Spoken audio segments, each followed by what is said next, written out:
Every parent I've met has dreams for his or her child.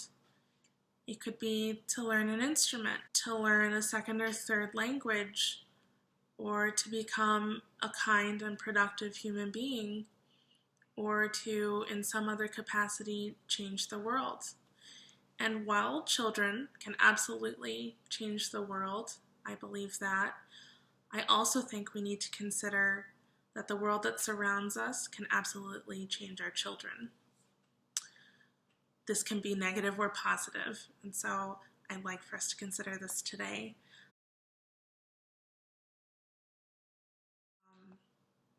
Dr. Suzuki says the following: children behave the same as their parents. They absorb the actions of their parents by merely watching them. This is the same whether they are scolded or not.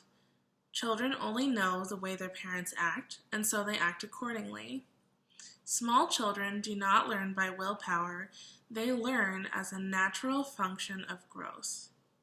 That last sentence really got to me. Small children do not learn by willpower.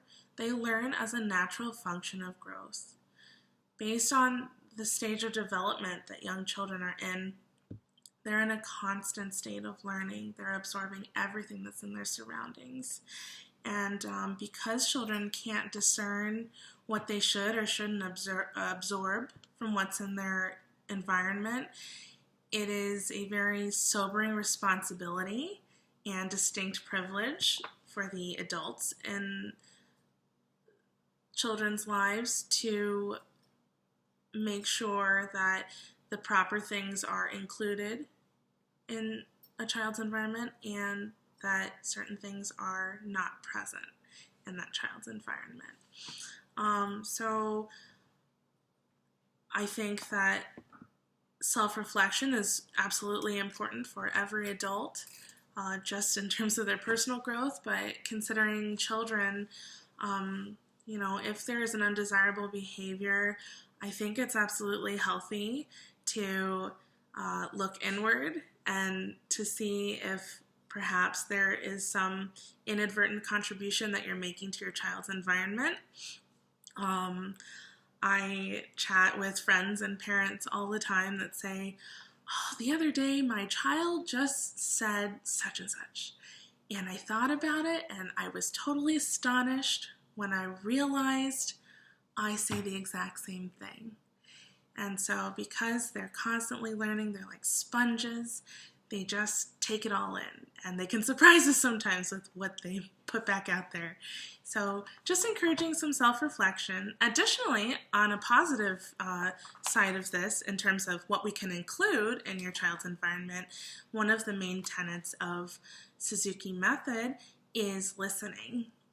And so I would encourage all of you who are striving to learn an instrument. It could be violin, cello, flute, clarinet, voice, piano, harp, any of those, and others that I didn't mention, guitar.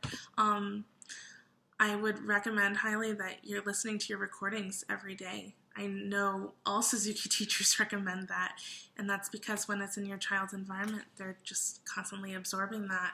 And if they're hearing that and surrounded by it, they're internalizing it, and it's going to be just that much easier for them to turn around and take ownership over what's been in their environment and produce it again and again consistently. Okay, so those are my thoughts for today. Thanks for listening, and let me know if you have any comments or feedback. Take care.